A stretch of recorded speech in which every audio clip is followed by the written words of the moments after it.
जॾहिं मां रूंडे उनजे छोरनि जी गीचियुनि में रसो विझंदुसि त केरु न केरु उनजो रसो कढाइण जे लाइ हिते ज़रूर ईंदो। पर माफ़ कजो शेरल, तव्हां इलाही देरि करे छॾी। नुक़सान ॿिन्ही तरफ़नि खां थियल आहे चाकर खान, ऐं तव्हां पंहिंजो हिसाब बराबरि बि करे चुका आहियो। हाणे जेकॾहिं इहो मसइलो हिते ई ख़तमु थी वञे न त इन में ई ॿिन्ही धुरियुनि जी भलाई आहे। शेरल, हिसाब बराबरि करण जे लाइ अञा तव्हांखे ॿ सिर मुंहिंजे हवाले करणा पवंदा। रेस चाकर खान, जेकॾहिं तव्हां सिरनि जा सौदागर बणिजी विया आहियो त असां ॿिन्हिनि ॿाहिरनि जा सिर तव्हांजे लाइ हाज़िर आहिनि।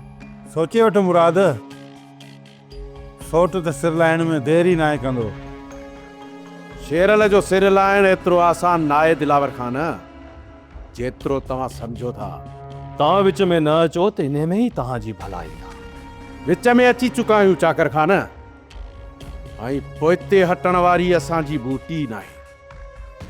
तंहिंजे करे बहितर इहो आहे त मसइलो ॻाल्हियुनि ज़रिए हल थिए, जे न त पोइ नुक़सान ॿिन्ही धुरियुनि जो बराबरि थींदो। छा तव्हां नुक़सान जी धमकी ॾेई मूंखे हिते ढेॼारण जे लाइ आया आहियो? चाकर खान, चङा आहियो त चङे थियण जो फर्ज़ निभायो। फर्ज़ जी अदायगी जे लाइ मूं पंहिंजो सॼो ख़ानदान कुहाए छॾियो। इन ई करे हाणे वक़्तु कुफ़ारे जो आहे। हाणे हर ॾोही खे पंहिंजे गुनाहनि जो कुफ़ारो अदा करणो ई पवंदो। चाकर खान, रत सां हथ धोइण छॾे ॾियो। सुठी ॻाल्हि इन में आहे त ॻाल्हियुनि में अचो, इन्हीअ में ई सभिनी जी भलाई आहे। हिन ॻोठ जो ख़ुदि मुख़्तियारी मालिक मां आहियां।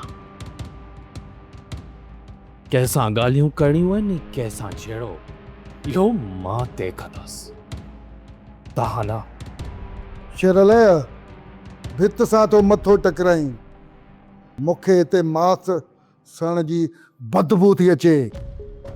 चाकर खान, असां हुज्जत तमामु करण लाइ हिते आयासीं, पर तव्हांजो पूरो ज़ोर झेड़े ते आहे। पोइ ईअं सम्झो त असां बि हथियारनि में बारूद भरे पोइ हिते पहुता आहियूं।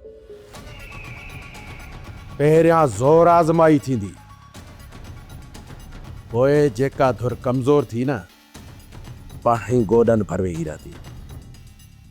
चाकर खान, ॾिसणो इहो आहे त हाणे केरु थो कंहिंखे गोॾनि ते झुकाए। हल था बरादा। शेरल, तोखे हिकिड़ी सुठी सलाह बि अथसि।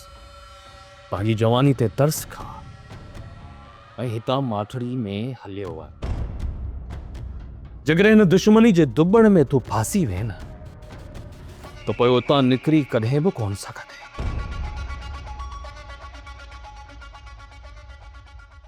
सब्सक्राइब कयो असांजो official YouTube channel Singh TV HD drama ऐं वधीक अपडेट लाइ बेल आइकन खे क्लिक करियो।